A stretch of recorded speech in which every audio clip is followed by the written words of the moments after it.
नमस्कार दोस्तों, स्वागत है आपका हमारे YouTube चैनल जीके ट्रैकर पे।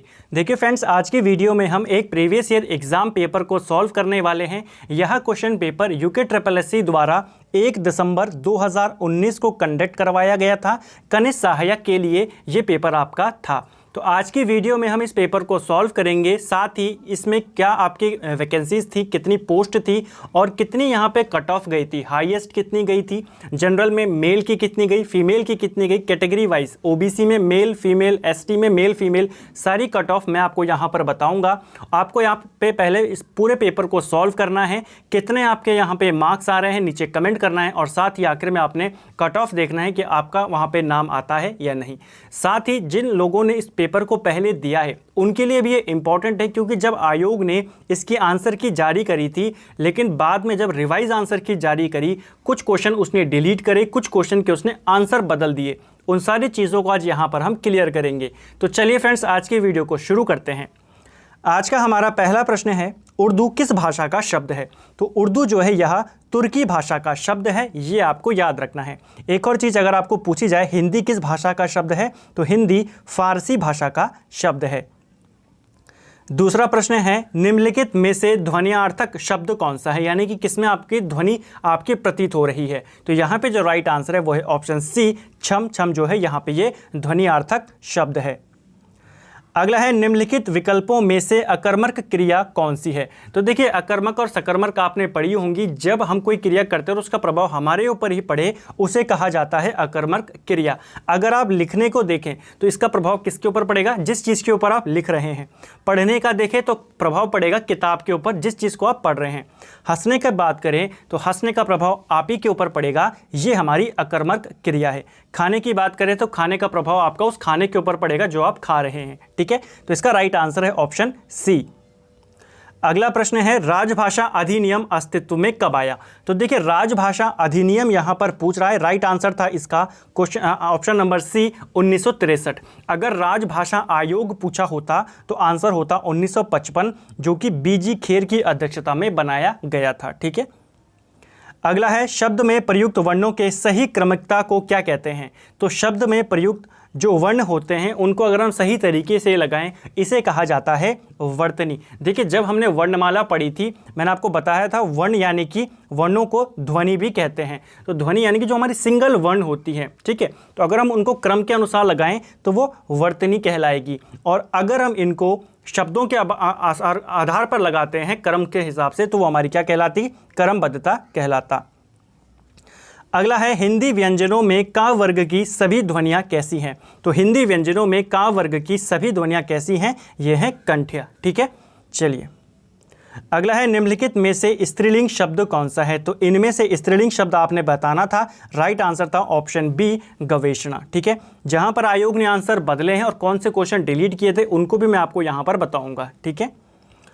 अगला प्रश्न है, वह इतना कमज़ोर है कि चल भी नहीं सकता में कि चल भी नहीं सकता क्या है? तो देखिए, यहाँ पर ये जो स्टेटमेंट है, ये वह इतना कमज़ोर है कि चल भी नहीं सकता, इसमें आपको केवल ये वाला पोर्शन बताना है कि ये क्या है। तो ये आपका क्रिया विशेषण उपवाक्य है। ठीक है, क्रिया विशेषण में जब आप खुद से कुछ प्रश्न पूछते हैं तो उसका आपको जवाब मिलता है, वो पूरा सेंटेंस आपका क्रिया विशेषण में आ जाता है। जैसे अगर हम पूछें कि वह इतना कमज़ोर है, तब अगर आप क्वेश्चन पूछें कि कितना कमज़ोर है, तब आप इसको जवाब देंगे कि वो चल भी नहीं सकता। तो ये आपका क्या है? पूरा स्टेटमेंट ये क्रिया विशेषण है। जब हम व्याकरण पढ़ेंगे वहाँ पर मैं आपको इसको डिटेल में बताऊँगा। ठीक है। अगला प्रश्न है, पवन शब्द में संधि है। तो पवन में कौन सी संधि है? राइट आंसर है हमारा ऑप्शन ए, अयाधि संधि। अगला है, अचकचाया का अर्थ क्या है? तो अचकचाया इसका अर्थ होता है चौंक उठना। ठीक है, ऑप्शन ए हमारा सही उत्तर है। अगला है, निम्नलिखित में से उपसर्ग रहित शब्द कौन सा है? तो उपसर्ग आपने बताना था, अगर आप इनको अलग अलग करते तो आप आराम से बता देते। इनमें छात्र में कोई भी उपसर्ग नहीं है। विज्ञान में वी है, अधिवक्ता में अधि है यहाँ पर, और प्राचार्य में जो है ये प्रा हमारा उपसर्ग है। अगला है, वृक्क का तद्भव क्या है? तो वृक्क का तद्भव होता है भेड़िया। ठीक है। अगला है, एंकर बाइट किसे कहते हैं? एंकर बाइट ये कहते हैं जब एंकर द्वारा किसी समाचार की पुष्टि के लिए वीडियो या कथन दिखाया जाता है। ठीक है, अगर मान लीजिए कोई बहस वहाँ पे हो रही है और जो पत्रकार वहाँ पर एंकर है जो बहस करवा रहा है वो कोई पुरानी क्लिप दिखा देता है, पुरानी बाइट चला देता है, उसे ही कहा जाता है एंकर बाइट। अगला है वे रिश्ते बनाते थे तो तोड़ते नहीं थे, इस वाक्य में तो कैसा शब्द है। तो देखिए जो ये तो है ये दो शब्दों को आपस में जोड़ रहा है और जो जोड़ता है उसे हम कहते हैं कंजक्शन, हिंदी में जिसका अर्थ होता है समुच्चय बोधक। अगला है कुमाऊं गढ़वाल में पहली जेल किस वर्ष स्थापित की गई। तो कुमाऊं गढ़वाल में जो पहली जेल थी वो अल्मोड़ा जेल थी जिसकी स्थापना 1816 में की गई। ऑप्शन डी हमारा सही आंसर है। अगला है देशांतर रेखाओं की संख्या कितनी होती है। तो देखिए हमारे ग्लोब के ऊपर एक लाइनें होती हैं जो ऐसे आती हैं, इन्हीं को कहा जाता है देशांतर रेखाएं। इनकी संख्या होती है 360। ऑप्शन डी हमारा सही आंसर है। और जो ऐसी रेखाएं होती हैं जो ऐसे में जाती हैं इन्हें अक्षांश रेखाएं कहा जाता है। इनकी संख्या होती है 179। अगला प्रश्न है बत्ती गुल मीटर चालू फिल्म के निर्देशक कौन हैं। तो इस फिल्म की जो शूटिंग होती है ये उत्तराखंड में ही होती है और इस फिल्म के जो डायरेक्टर थे, निर्देशक थे, उनका नाम था श्री नारायण सिंह। अगला है दागो और भूल जाओ की पद्धति पर आधारित है। तो देखिए दागो और भूल जाओ की पद्धति पर आधारित मिसाइल आपको पूछी जा रही थी। शुरुआत में आयोग ने इसका आंसर माना था केवल ब्रह्मोस को, जो लेकिन इसकी रिवाइज आंसर की आई उसमें अग्नि और पृथ्वी यानी कि ए, सी और डी ये सभी इसके सही उत्तर हैं। तो अगर आपने एग्जाम के अंदर इनमें से किसी का भी चयन किया होगा तो आपको इसका मार्क्स मिला होगा। ठीक है, चलिए अगला है प्रथम चंद राजवंश का शासक कौन था जिसने दिल्ली के सुल्तान फिरोज शाह तुगलक से मुलाकात की। तो दिल्ली के सुल्तान से मिलने वाला पहला चंद शासक था। ऑप्शन सी ज्ञानचंद, जिसे हम गरुड़ ज्ञानचंद के नाम से भी जानते हैं। उत्तराखंड राज्य लोक सेवा अधिकरण कहाँ स्थित है। तो देखिए यह प्रश्न भी आयोग ने इसका आंसर चेंज किया। जब उसने अपनी आंसर जारी करी शुरुआत में इसका आंसर दिया नैनीताल, लेकिन जब रिवाइज आंसर की आई आंसर हुआ देहरादून। तो इस प्रश्न का सही आंसर क्या है, देहरादून इसका सही आंसर है। अगला है अंडमान और निकोबार को अलग करता है। तो अंडमान और निकोबार को अलग करता है 10 डिग्री चैनल, हमारा सही उत्तर है। जहांगीरनामा के अनुसार गढ़वाल के किस शासक को जहांगीर ने हाथी और घोड़े उपहार स्वरूप में दिए थे। तो देखिए ये प्रश्न ऐसे भी पूछा जाता है किस पंवार शासक का उल्लेख जहांगीरनामा में मिलता है। तो श्याम शाह का मिलता है और श्याम शाह को ही जहांगीर ने हाथी घोड़े उपहार में दिए थे। जब हमने पंवार वंश पढ़ा था वहाँ पर पूरी कहानी मैंने आपको बताई। अगला प्रश्न है गढ़वाल क्षेत्र का तलवार ढाल के साथ किया जाने वाला युद्ध नृत्य गीत कौन सा है। तो सही आंसर है हमारा ऑप्शन बी सरों नृत्य। ठीक है, ये गढ़वाल का है जो कि आपका तलवार और ढाल के साथ किया जाता है। कुमाऊं का कौन सा है अगर पूछा जाएगा तो छोलिया नृत्य जो है ये कुमाऊं का है युद्ध नृत्य। अगला है नेटिव मैरिज एक्ट कब लागू हुआ था। नेटिव मैरिज एक्ट ये लागू हुआ था है आपका 1872 में। ऑप्शन ए हमारा सही आंसर है। अगला है स्लाइड प्रस्तुत के दौरान एक हाइपरलिंक के बाद दूसरे हाइपरलिंक के चयन के लिए आप क्या दबाएंगे। तो देखिए जब आप क्या करते हैं, कोई स्लाइड आती है, एक हाइपरलिंक क्या होता है, जैसे आपने कोई पेज खोला उसके ऊपर आपको कोई भी लिंक दिखाई देगा, ठीक है, ब्लू कलर में आता है जो, जैसे ही आप उस पर क्लिक करेंगे आप किसी दूसरे ही पेज पर पहुंच जाते हैं, वही कहलाता है हाइपरलिंक। तो एक हाइपरलिंक से दूसरा हाइपरलिंक पर जंप करने के लिए आप टैब का प्रयोग करेंगे। ठीक है, टैब का प्रयोग करेंगे।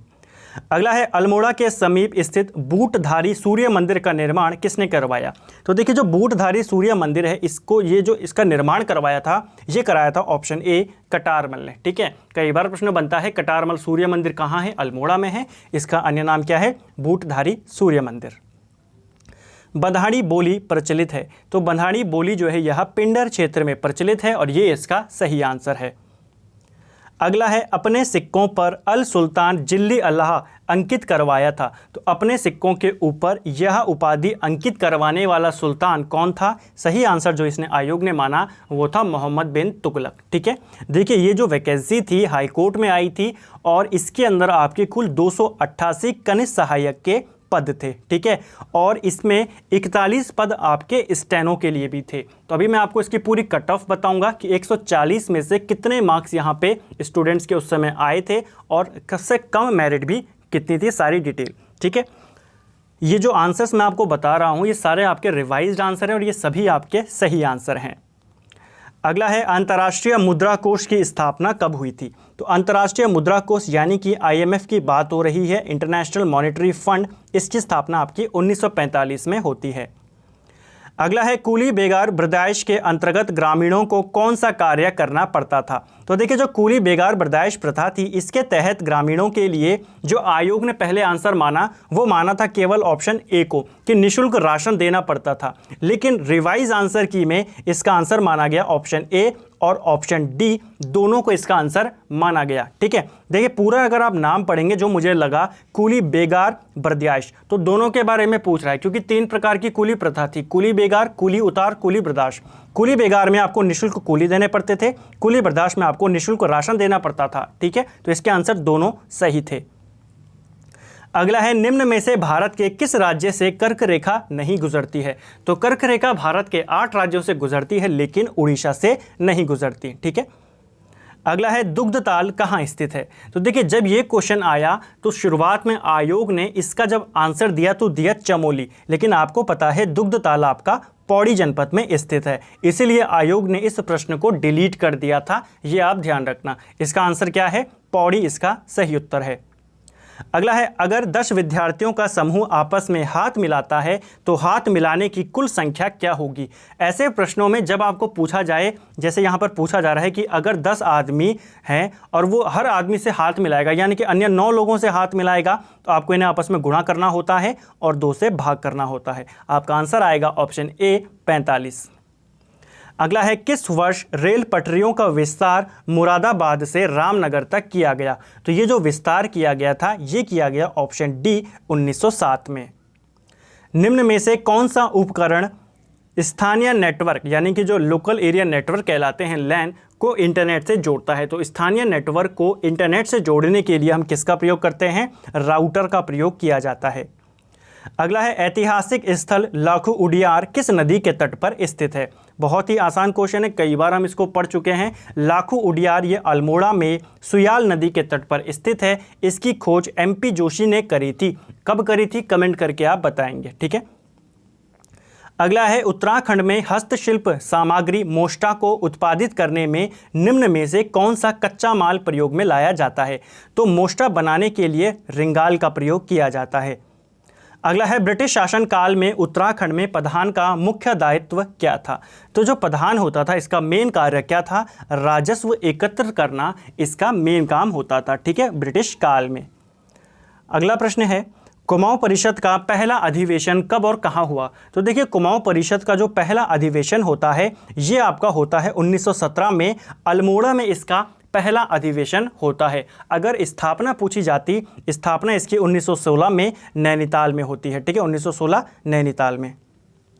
अगला है इनमें से किस भाषा में राय बहादुर पातीराम ने पहली बार गढ़वाल का इतिहास प्रकाशित किया? तो देखिए राय बहादुर पातीराम से काफ़ी ज़्यादा प्रश्न आयोग पूछता है। इनकी किताब का नाम है गढ़वाल एंशिएंट एंड मॉडर्न। ठीक है, ये किताब इन्होंने अंग्रेजी भाषा में लिखी है। अगला प्रश्न है गोलू देवता का उद्भव स्थान कहाँ है? तो ये क्वेश्चन भी काफ़ी ज़्यादा आया था, उस समय काफ़ी ज़्यादा चर्चा में भी रहा था। गोलू देवता का उद्भव माना गया ऑप्शन सी चंपावत। निम्न में से उच्च न्यायालय और सर्वोच्च न्यायालय दोनों के न्याय अधिकार क्षेत्र में क्या आता है? तो यही प्रश्न हमने कल वाले क्विज में भी देखा था। दोनों के अधिकार क्षेत्र में आता है मौलिक अधिकारों का संरक्षण। अगर आपके मौलिक अधिकारों का हनन होता है तो जो हमारे कोर्ट्स हैं ये रिट जारी करते हैं। ठीक है, सुप्रीम कोर्ट आर्टिकल 32 के तहत करता है, हाई कोर्ट आर्टिकल 226 के तहत करता है। लघु उद्योगों को विकास के हेतु महत्वपूर्ण संस्था है। तो लघु उद्योगों के विकास के लिए महत्वपूर्ण संस्था है हमारी ऑप्शन बी सिडबी। अगर आप इसको देखेंगे तो ये हमारा सिडबी लिखा गया है। ठीक है, अगला है खजुराहो के मंदिरों का निर्माण किया किसने करवाया था? ठीक है, जो खजुराहो के मंदिर हैं इनका निर्माण करवाया था चंदेल शासकों ने। ऑप्शन बी हमारा सही आंसर है। अगला है प्लॉटर कार्य करता है। तो प्लॉटर किस प्रकार का कार्य करता है? तो यहाँ एक आउटपुट डिवाइस है, आउटपुट डिवाइस के रूप में ये काम करता है। ऑप्शन ए हमारा सही आंसर है। अगला है निम्नलिखित में से किस झील की गहराई सर्वाधिक है? तो उत्तराखंड की सबसे गहरी झील यहाँ पर पूछी जा रही है कि इनमें से सबसे ज़्यादा गहराई किसकी है? तो राइट आंसर है आपका ऑप्शन डी नौकुचिया ताल। निम्न में से किस राष्ट्रपति को निर्विरोध चुना गया था? तो निर्विरोध चुने जाने वाले राष्ट्रपति, एकमात्र राष्ट्रपति अभी तक के जिनको निर्विरोध चुना गया, वो थे नीलम संजीव रेड्डी। ऑप्शन सी हमारा सही आंसर है। ये पहले चुनाव लड़े लेकिन ये हार गए और अगली बार ये निर्विरोध चुने गए। ठीक है।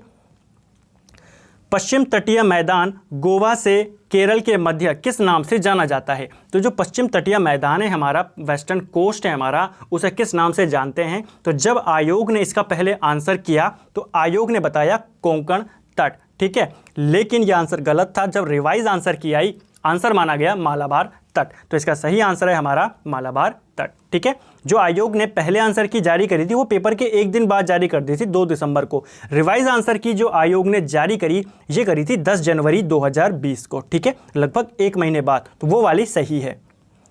अगला है अमर शहीद श्रीदेव सुमन की पत्नी का नाम क्या था? तो श्रीदेव सुमन जी की पत्नी का नाम यहाँ पर पूछा गया। सही जवाब था विनय लक्ष्मी। ऑप्शन बी हमारा सही उत्तर है। निम्न में से कौन सा अवसादी शैल है? तो अवसादी शैल हमारा यहाँ पर कौन सा है? राइट आंसर है ऑप्शन बी बलुआ पत्थर।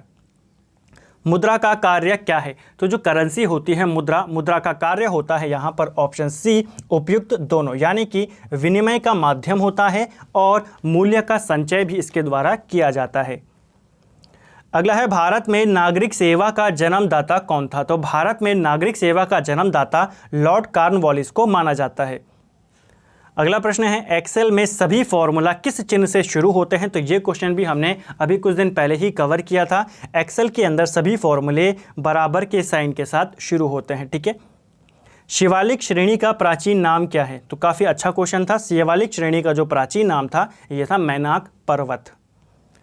अगला है भारतीय संसद में सम्मिलित हैं। तो भारतीय संसद में सम्मिलित हैं आपकी लोकसभा, राज्यसभा और राष्ट्रपति। भारत का सबसे बड़ा प्राकृतिक बंदरगाह स्थित है। भारत का सबसे बड़ा जो नेचुरल हमारा प्राकृतिक बंदरगाह है वो है मुंबई में। विश्व का सबसे अधिक व्यस्त समुद्री मार्ग कौन सा है? तो सबसे बिजिएस्ट समुद्री मार्ग जो है वो है उत्तरी अटलांटिक मार्ग। ऑप्शन सी हमारा सही आंसर है। अगला है भारत पर मोहम्मद गौरी के आक्रमण के समय दिल्ली का शासक कौन था? तो जब मोहम्मद गौरी ने दिल्ली के ऊपर आक्रमण किया या भारत के ऊपर आक्रमण किया उस समय दिल्ली में शासन कौन था? वो था पृथ्वीराज चौहान, जिसके साथ बाद में मोहम्मद गौरी का तराइन के 2 युद्ध होते हैं। ठीक है, पहला युद्ध 1191 में और फिर 1192 में तराइन का दूसरा युद्ध। अगला है यदि आपको अक्सर दस्तावेज बनाने, संपादित करने और प्रिंट करने की आवश्यकता होती है तो निम्न में से किस प्रकार के सॉफ्टवेयर का उपयोग करना चाहिए? तो आपको वर्ड प्रोसेसिंग का प्रयोग करना चाहिए। अगला है कीड़ा जड़ी, यानी कि जिसका नाम है यार्सा गुम्बा, वैज्ञानिक नाम, ये क्या है? तो यह एक प्रकार का हमारा औषधि है। ठीक है, कीड़ा जड़ी एक औषधि है। अगला है डॉक्टर अजीत चंद कुंवर को किस सन में युवा वैज्ञानिक पुरस्कार दिया गया? तो डॉक्टर अजीत कुंवर चंद को ये दिया गया, ऑप्शन ए हमारा सही आंसर है 1981 में, 81 में। ठीक है, 1981 में। अगला है निम्न में से बदिदत्त पांडे की पुस्तक का नाम कौन सा है? ठीक है, तो बदिदत्त पांडे ने इन 4 में से कौन सी किताब लिखी है? तो काफ़ी प्रसिद्ध किताब है कुमाऊं का इतिहास। ऑप्शन सी हमारा सही आंसर है। जाड़ जनजातीय समाज कितने भागों में बटा है? तो जाड़ जो है ये भोटियों की ही एक उपजाति है और यह कितने समाजों में बटा है? जाड़ जनजातीय समाज ये 3 समाजों में बटा है। इंपॉर्टेंट क्वेश्चन है, ये क्वेश्चन आपके रिपीट हो सकते हैं। ठीक है। अगला है रमन अपना सिर नीचे पैर ऊपर किए हुए योग कर रहा है, यदि उसका मुंह पश्चिम दिशा की ओर है तो उसका बायां हाथ कौन सी दिशा में होगा? तो काफ़ी आसान क्वेश्चन था, अगर आप इसको इस तरीके से करिए, नॉर्थ हो जाएगा, ये साउथ, ये वेस्ट और ये ईस्ट। यहाँ पर बोल रहा है कि उसका मुंह पश्चिम दिशा की ओर है लेकिन वो उल्टा खड़ा है तो हम उसका मुंह मान लेंगे कि पूर्व दिशा की ओर है। अगर मुंह पूर्व दिशा की ओर है तो बायां हाथ उसका उत्तर दिशा की ओर होगा। निम्न में से सबसे कम उम्र में एवरेस्ट शिखर पर पहुंचने वाली लड़की कौन है? तो सबसे कम उम्र में एवरेस्ट पर चढ़ी थी मालवत पूर्णा। अगला है प्रसिद्ध पुस्तक मसूरी मेडले के लेखक कौन है? तो मसूरी मेडले ये लिखी है गणेश शैली ने। ऑप्शन सी हमारा सही आंसर है। उपग्रह मौसम निदेशालय कहाँ स्थित है? तो उपग्रह मौसम निदेशालय ये आपका नई दिल्ली में स्थित है। ऑप्शन बी हमारा सही आंसर है। राज्य निर्वाचन आयोग का गठन भारतीय संविधान के किस अनुच्छेद के तहत किया गया है? तो जो राज्य निर्वाचन आयोग है इसका गठन ऑप्शन बी 243 का के तहत किया गया है। ठीक है। अगला है अल्मोड़ा का पुलिस थाना जो पर्वतीय क्षेत्र का पहला थाना था स्थापित हुआ, यानी कि अल्मोड़ा थाने की स्थापना आपको पूछी जा रही है। इसकी स्थापना 1837 में की गई थी। अगला है वह कौन सा मूल अधिकार है जो राष्ट्रीय आपातकाल में भी निलंबित नहीं किया जा सकता। तो नेशनल जब इमरजेंसी लगा दी जाती है तो भी आपका जो जीवन और व्यक्तिगत स्वतंत्रता का अधिकार है उसे समाप्त नहीं किया जा सकता। निम्नलिखित में से कौन सुमेलित नहीं है। तो देखिए हरियाली मेला नैनीताल ठीक है, मोष्टामानू मेला पिथौरागढ़ में लगता है, कालिदास महोत्सव रुद्रप्रयाग में लगता है, जाख मेला ये उत्तरकाशी में नहीं, यह भी रुद्रप्रयाग में लगता है। 2011 की जनगणना के आधार पर भारत की दशकीय जनसंख्या वृद्धि दर क्या है। तो 2011 की जनगणना के अनुसार भारत की जो दशकीय वृद्धि दर थी वो थी 17.64%। वर्ष 1580 में अकबर ने अपने पूरे साम्राज्य को कितने प्रांतों या सूबों में बांटा था। तो देखिए अकबर ने अपने पूरे साम्राज्य को 12 प्रांत या 12 सूबों में बांटा हुआ था। इंपॉर्टेंट क्वेश्चन है, रिपीटेड क्वेश्चन आपके लिए बन सकता है।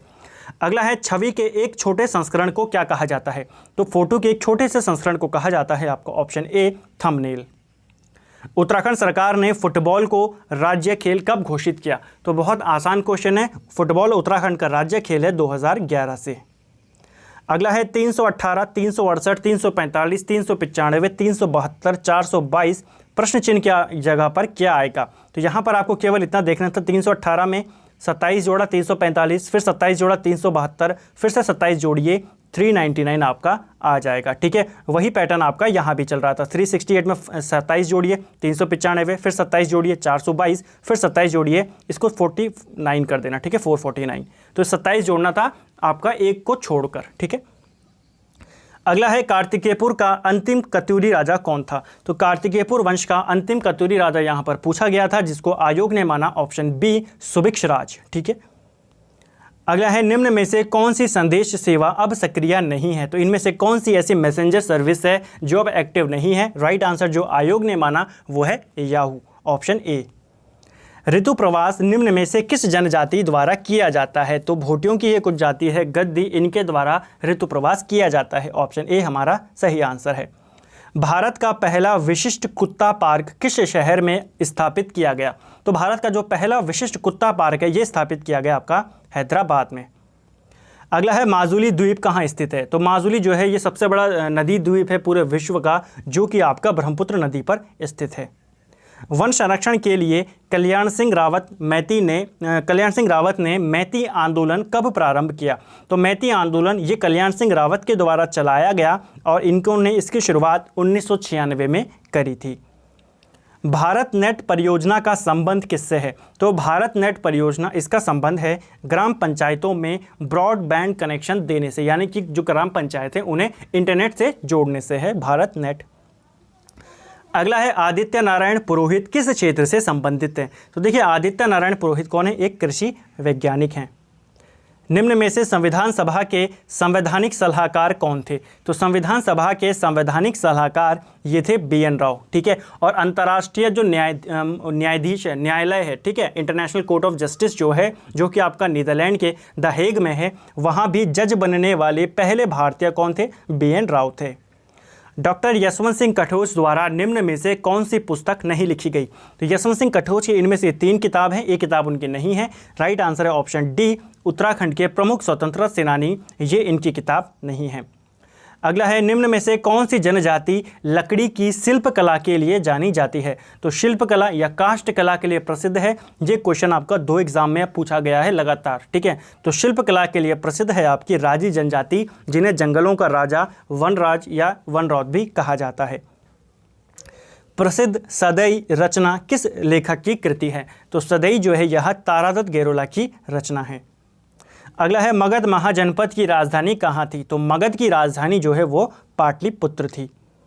अगला है 1857 की क्रांति के समय कुमाऊं का कमिश्नर कौन था। तो देखिए 1857 की क्रांति होती है और कुमाऊं कमिश्नर कौन था, हेनरी रैमजे उस समय कुमाऊं कमिश्नर था। अगला है ई लर्निंग में सम्मिलित है। तो ई लर्निंग में आपका कंप्यूटर आधारित प्रशिक्षण भी आता है और वेब आधारित प्रशिक्षण भी आता है। तो ऑप्शन सी हमारा सही आंसर है इसका। चलिए अगला है देवनागरी लिपि के आधार पर भोटी लिपि का आविष्कार किसने किया। इंपॉर्टेंट क्वेश्चन है, आपको आने वाले एग्जाम के अंदर ये देखने को मिल सकता है, ठीक है, क्योंकि थोड़ा सा यूनिक क्वेश्चन है। तो देवनागरी लिपि के आधार पर भोटी लिपि, इसको विकसित किया थोनमी संबोटा ने। अगली बार आपको ऐसा प्रश्न पूछेगा कि भोटी लिपि का संबंध किससे है, थोनमी संबोटा से। समान नागरिक संहिता का उल्लेख किसमें है, कौन से आर्टिकल में है। तो कई बार मैं आपको बता चुका हूं, जो यूनिफॉर्म सिविल कोड है ये आर्टिकल 44 में है। भाग पूछेगा तो भाग भी ये 4 है, ठीक है। अगला है न्यायिक पुनर्वलोकन की उत्पत्ति सर्वप्रथम कहाँ हुई थी। तो न्यायिक पुनर्वलोकन की जो उत्पत्ति हुई ये हुई है अमेरिका में, और यहीं से भारत ने भी इसको अपनाया है। अगला है उत्तर मध्य रेलवे का मुख्यालय कहाँ स्थित है। तो जो उत्तर मध्य रेलवे है, नॉर्थ सेंट्रल रेलवे, इसका जो हेडक्वार्टर है वो है प्रयागराज। ऑप्शन ए हमारा सही आंसर है। पूर्णागिरि मेला कब लगता है। तो कुछ दिन पहले हमने जब चंपावत जिला पढ़ा वहाँ पर पढ़ा था, पूर्णागिरि मेला आपका चैत्र नवरात्र में लगता है। भारतीय अर्थव्यवस्था कैसी है। तो भारतीय अर्थव्यवस्था मिश्रित अर्थव्यवस्था है, ठीक है। उत्तराखंड का नवीन इतिहास नामक पुस्तक के लेखक कौन है। काफ़ी अच्छी किताब है उत्तराखंड का नवीन इतिहास, काफ़ी ज़्यादा फैक्ट इस किताब में दिए गए हैं, और यह लिखी है यशवंत सिंह कटोच के द्वारा। ऑप्शन ए हमारा सही आंसर है। अगला है किस परमार शासक ने सर्वप्रथम अपने राज्य में अंग्रेजी शिक्षा प्रारंभ की थी। तो अंग्रेजी शिक्षा शुरू करने वाला परमार शासक था प्रताप शाह। अगला है भारत में सन 1991 में आरंभ की गई सुधारवादी नीतियों का मुख्य कारण क्या थे। आपको पता है भारत में आर्थिक सुधारों के जो किए गए थे, आर्थिक सुधार किए गए थे भारत में, वो 1991 में किए गए। कारण क्या थे, क्यों किए गए। क्योंकि भारत का जो विदेशी मुद्रा कोष था उसमें कमी आ रही थी, भारत के ऊपर जो विदेशी ऋण था उसमें वृद्धि हो रही थी, यानी कि लोन बढ़ता जा रहा था और विदेशी भुगतान में असंतुलन हो रहा था, इसीलिए वो आर्थिक सुधार वहाँ पर किए गए। ऑप्शन डी इसका सही आंसर है। जुआड़ प्रथा का किससे संबंधित है। तो जुआड़ प्रथा यह स्त्री धन से संबंधित है। ऑप्शन डी हमारा सही है। अगला है हम्बनटोटा पोर्ट कहाँ स्थित है। तो देखिए हम्बनटोटा पोर्ट जो है यह आपका श्रीलंका में स्थित है। उत्तराखंड में सन 2006 के परिसीमन में मैदानी क्षेत्रों में सृजित, इसको कर देना 6, ठीक है, 6 विधानसभाओं में सम्मिलित नहीं है, इसको 6 कर देना, 6 नई विधानसभाओं में सम्मिलित नहीं है। अब देखिए इस क्वेश्चन को आयोग ने डिलीट कर दिया। डिलीट इसीलिए क्या, क्योंकि परिसीमन 2006 में नहीं 2008 में हुआ था। पहले भी मैंने भी आपको 2006 ही बताया, लेकिन जब मैंने इसको अब देखा कि आयोग ने इस प्रश्न को डिलीट कर दिया था, ठीक है। तो परिसीमन 2008 में हुआ था, और 2008 में ये बात सही है कि 6 नई विधानसभा सीटें बनाई गई। तो अगर यहाँ पर 2008 होता तो ये प्रश्न आपका बिल्कुल सही होता, तब आपका आंसर होता ऑप्शन सी कानपुर, क्योंकि जो 6 नई सीटें बनाई गई थी उनमें एक सीट थी रायपुर जो कि देहरादून में थी, एक सीट आपकी नानकमत्ता थी उधम सिंह नगर में, उधम सिंह नगर से ही एक और सीट थी किच्छा, ये भी आपकी 2008 में बनाई गई। इसके अलावा कानपुर नहीं बनाई गई, BHEL हरिद्वार से, और हरिद्वार ग्रामीण ये आपकी एक और सीट थी 5वीं, और 6ठी सीट आपकी जो बनाई गई वो नैनीताल का लाल कुआं सीट थी, ठीक है। सन 1815 में उत्तराखंड में प्रथम डाक प्रणाली कहाँ स्थापित की गई, यानी कि जो पहली डाक प्रणाली उत्तराखंड में शुरू की गई, किस किस के बीच में शुरू की गई, अल्मोड़ा और श्रीनगर के बीच में। एशियाई खेल 2022 की मेज़बानी किस राष्ट्र के द्वारा की जाएगी। तो जो 2022 में एशियन गेम्स होने हैं इनकी मेज़बानी करेगा चीन। अगला है पेशावर कांड के नायक चंद्र सिंह गढ़वाली ने निहत्थे भारतीय पठानों पर गोली चलाने से मना कर दिया था, कब। तो इन्होंने यह किया 23 अप्रैल 1930 को। बाद में इस घटना से प्रभावित होकर मोतीलाल नेहरू ने 23 अप्रैल को जब ये घटना हुई उसके बाद इससे वो प्रभावित हुए और भारत में गढ़वाली दिवस मनाने की उन्होंने घोषणा करी थी, ठीक है। अगला है मीराबाई चानू किस खेल से संबंधित है। तो देखिए मीराबाई चानू जिन्होंने हाल ही में अभी ओलंपिक के अंदर मेडल जीता था, और इनका संबंध है किस खेल से, भारोत्तोलन से इनका संबंध है। इन्होंने मेडल कौन सा जीता था, सिल्वर मेडल इन्होंने जीता था। कहाँ की है, मणिपुर की है, तो ये आपको याद रखना है, ठीक है। विरही गंगा किस नदी जल प्रवाह क्षेत्र में है। तो विरही गंगा जो है यह अलकनंदा भागीरथी का जो तंत्र है उसमें ये शामिल है। अगला है कौन सा राष्ट्रीय राजमार्ग हरिद्वार को बद्रीनाथ से जोड़ता है। तो इसका आंसर जो आयोग ने माना है वो है NH 58, ठीक है। मैं पूर्व की ओर खड़ा हूँ, मैं घड़ी की सुइयों के घूमने की दिशा में 100 डिग्री घूमता हूँ। देखिए यहाँ पर जो ये बेसिक क्वेश्चन था, इस तरीके के क्वेश्चन को आप कैसे कर सकते हैं। देखिए उसने क्या कहा कि वह पूर्व दिशा की ओर है, ये नॉर्थ, साउथ, वेस्ट और ईस्ट, ठीक है।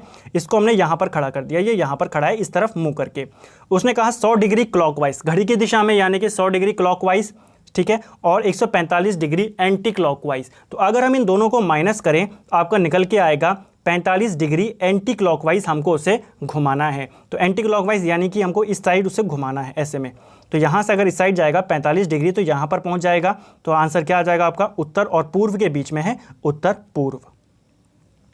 उत्तरकाशी के शक्ति त्रिशूल में 2 स्थानों पर कौन सी लिपि में लिखा गया है। तो उत्तरकाशी से जो शक्ति त्रिशूल मिला था यहाँ पर, उसमें किस लिपि का प्रयोग किया गया है, शंख लिपि का प्रयोग किया गया है, ठीक है, जो त्रिशूल लेख मिला है वहाँ से।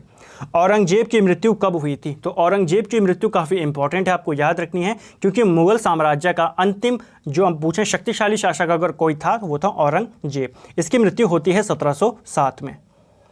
अगला है 20वीं सदी के प्रारंभ में उत्तराखंड शैली के चित्रों की खोज किसने की थी। तो उत्तराखंड शैली के चित्रों की खोज ये करी थी बैरिस्टर मुकुंदीलाल ने। दुर्गापुर इस्पात संयंत्र किस देश के सहयोग से स्थापित किया गया। तो दुर्गापुर इस्पात संयंत्र जो है यह ग्रेट ब्रिटेन के सहयोग से स्थापित किया गया। जोहानिसबर्ग में सतत विकास सम्मेलन किस वर्ष आयोजित हुआ। तो जोहानिसबर्ग के अंदर जो ये सतत विकास सम्मेलन किया गया 2002 में किया गया। वर्ष 1986 में वृक्ष मित्र पुरस्कार का सम्मान किसे दिया गया। तो 1986 में वृक्ष मित्र पुरस्कार ये जीता ऑप्शन बी गौरा देवी ने। अगला है राज्य निर्वाचन आयुक्त की नियुक्ति कौन करता है। तो राज्य निर्वाचन आयुक्त की नियुक्ति ये करता है ऑप्शन डी राज्यपाल, ठीक है। अगला है सन 1972 में योजना आयोग द्वारा मंजूरी दिए जाने के समय टिहरी बांध की अनुमानित विद्युत उत्पादन क्षमता क्या थी। तो जब 1972 में इसे योजना आयोग से मंजूरी मिली, इसकी क्षमता थी 600 मेगावाट। बाद में रूस के जो राष्ट्रपति थे मिखाइल गोर्बाचोव, उनके साथ समझौता होता है और इसकी क्षमता हो जाती है 2400 मेगावाट। ये समझौता कब होता है कमेंट करके आप बताएं, ठीक है। अगला है एक लिफ्ट की क्षमता 12 वयस्क या 20 बच्चों की है। इस लिफ्ट में बच्चों के साथ कितने वयस्क, इसको वयस्क कर देना, कितने वयस्क जा सकते हैं। यानी कि देखिए अब इस क्वेश्चन को कैसे करते हैं। देखिए 12 वयस्क यानी कि 12 मैन हैं, इनकी क्षमता 20 बच्चों यानी कि 20 बॉयज़ के बराबर है। तो अगर आप यहाँ पे इनको सॉल्व करेंगे तो आपकी एम और बी की वैल्यू निकल कर आ जाएगी। एम की वैल्यू आ जाएगी आपकी 5, बी की वैल्यू आ जाएगी आपकी 3। अब ये है इनकी टोटल आपको क्षमता निकालनी है, लिफ्ट की क्षमता कितने केजी है। अगर हम ऐसा मान लें एक आदमी 5 किलो का है और एक बच्चा 3 किलो का है। अगर एक आदमी 5 किलो का है और 12 आदमी जा सकते हैं, यानी कि लिफ्ट की कुल क्षमता आ गई 60 किलो। अब अगर हम यहाँ पे प्रश्न देखें, लिफ्ट की कुल क्षमता कितनी है 60 किलो। उसने कहा 15 बच्चों के साथ कितने जाएंगे, यानी कि 15 बच्चे तो जाएंगे ही, और एक बच्चे का वजन कितना है 3 किलो, तो 45 किलो तो टोटल हो गया। 15 × 3 45। अब बचे हैं कितने 15 kg, और एक आदमी का वजन है 5 kg। आप देखेंगे कितने आदमी जा सकते हैं, 3 आदमी जा सकते हैं। अगला है उत्तराखंड में ईस्ट इंडिया कंपनी का आगमन कब हुआ। उत्तराखंड में ईस्ट इंडिया कंपनी ये आई थी आपका ऑप्शन बी 1814 में ये आई थी, और इसी को यहाँ पर आयोग ने आंसर माना, ठीक है। 1815 में आई थी, ठीक है, ऑप्शन डी इसका सही आंसर करना। चलिए अगला है देश की पहली स्वर्ण राजधानी ट्रेन की शुरुआत कब की गई। तो देश की पहली स्वर्ण राजधानी जो ट्रेन है इसकी शुरुआत की गई 29 नवंबर 2017 में। अगला है गढ़वाल के किस शासक ने सर्वप्रथम अपने नाम के साथ शाह की उपाधि धारण करी। तो शाह की उपाधि धारण करने वाला पहला पंवार शासक कौन था, ये यहाँ पर पूछा जा रहा है। राइट आंसर है ऑप्शन ए बलभद्र शाह। अगर आपको पूछा जाए बलभद्र शाह से पहले किस शासक के साथ शाह नाम आपको दिखाई देता है, उसका नाम है कल्याण शाह, ठीक है। भारत में पुरातत्व विभाग की स्थापना किसने करी थी। तो भारत के अंदर पुरातत्व विभाग, इसकी स्थापना किसने करी थी, लॉर्ड कर्जन ने इसकी स्थापना करी थी। और जो भी मैंने आपको ऊपर क्वेश्चन बताया कि उत्तराखंड में ईस्ट इंडिया कंपनी, तो इसका आंसर आप 1814 ही करना, ठीक है। 1814 ही सही आंसर है जो आयोग ने माना। अगला है कुमाऊं में राजकर के अतिरिक्त सयानों और थोकदार के लिए को दिए जाने वाला कर क्या कहलाता था। तो देखिए जो राजकर होता था, यानी कि जो राजा टैक्स लेता था वो तो होता ही था, उसके अलावा सयाने और थोकदार ये भी टैक्स लेते थे, जिसको दस्तूर कहा जाता था। अगला है निम्न में से किस किले को पोर्ट मोइरा, इसको फोर्ट कर देना, फोर्ट मोइरा भी कहा जाता है। तो फोर्ट मोइरा ये कहा जाता है लाल मंडी किला को, ठीक है। अगला है निम्नलिखित में से कौन सा एक सुपर कंप्यूटर नहीं है? तो जो फ्लॉक 15 है ये सुपर कंप्यूटर नहीं है, इसके अलावा बाकी सभी हमारे सुपर कंप्यूटर हैं। और आज का हमारा अंतिम प्रश्न है उत्तराखंड में एपण संबंधित है। तो देखिए जब आयोग ने इसका आंसर किया शुरुआत में तो इसका जो आंसर दिया उन्होंने दिया ऑप्शन सी दिया धरातल चित्रण से, लेकिन जब रिवाइज आंसर की आई तो इसका आंसर भित्ति चित्रण भी माना गया। तो ये दोनों इसके सही आंसर आयोग के द्वारा माने गए, ठीक है। तो भित्ति चित्रण धरातल चित्रण दोनों एक ही बात है, इससे संबंधित है हमारा एपण, ठीक है। तो फ्रेंड्स ये थे हमारे 128 क्वेश्चन हमने यहाँ पर देखे। कुछ क्वेश्चन डिलीट कर दिए गए आयोग ने जो मैंने यहाँ पर नहीं डाले, इसके अलावा कुछ क्वेश्चन ऐसे थे जिनको यहाँ पे टाइप कर पाना मुमकिन नहीं था, ठीक है। तो टोटल हमने 128 क्वेश्चन देखे। कितना आपका स्कोर रहा कमेंट करके ज़रूर बताएं। अब बात करते हैं यहाँ पर जो मेरिट रही थी। देखिए 140 नंबर का ये पेपर था, कुछ क्वेश्चन इसमें डिलीट कर दिए गए, कुछ क्वेश्चन इसके आंसर बदल दिए गए।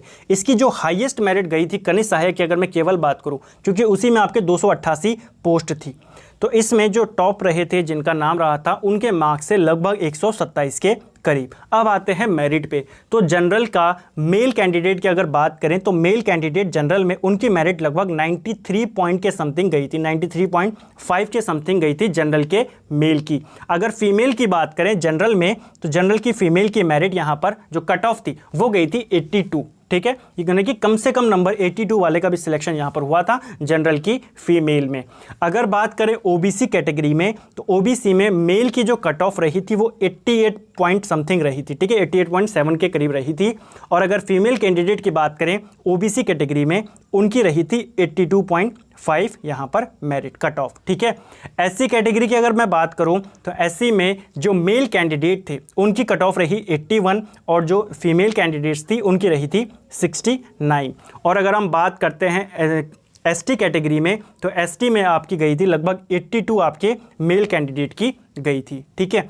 तो ये सारी चीज़ें हैं, सारी कट ऑफ मैंने आपको बताई। इसके अलावा अगर आप जनरल कैटेगरी के हैं और आपके पास EWS का सर्टिफिकेट है तो इसका फ़ायदा भी देख लीजिए कितना फ़ायदा यहाँ पर एग्ज़ाम के अंदर हुआ था। जनरल मेल कैटेगरी की कट ऑफ मैंने आपको बताई 93, लेकिन अगर आपके पास EWS का सर्टिफिकेट था ये कट ऑफ आपके लिए 87 हो गई थी, ठीक है। और फीमेल की बात करें जनरल की, अदर कोई कैटेगरी नहीं, केवल फीमेल है जनरल की, उनकी कट ऑफ मैंने आपको बताई 82, लेकिन अगर आपके पास EWS का सर्टिफिकेट था तो आपके लिए ये कट ऑफ 76 हो गई थी, ठीक है। तो फ्रेंड्स ये सारी चीज़ें थी जो मैंने आपको बताई। उम्मीद करता हूँ सारा जो आपका डाटा था, जो क्वेश्चन थे, क्योंकि कई बार ऐसा होता है कि हम एग्जाम देकर आते हैं, अगले दिन अपने मेरिट को मिलाया, अगले दिन अपने जो आंसर किए आते हैं उसको मिलाते हैं, लेकिन रिवाइज आंसर की हम नहीं देखते हैं जिसमें बहुत सारे क्वेश्चन के आंसर बदल जाते हैं। तो सारे क्वेश्चन के आंसर मैंने आपको यहाँ पर बताए। उम्मीद करता हूँ आपको वीडियो अच्छा लगा होगा। वीडियो पसंद आता है वीडियो को लाइक करें, शेयर करें, चैनल पर नए हैं तो सब्सक्राइब करें और साथ ही अपने दोस्तों के साथ शेयर ज़रूर करें। Thank you friends.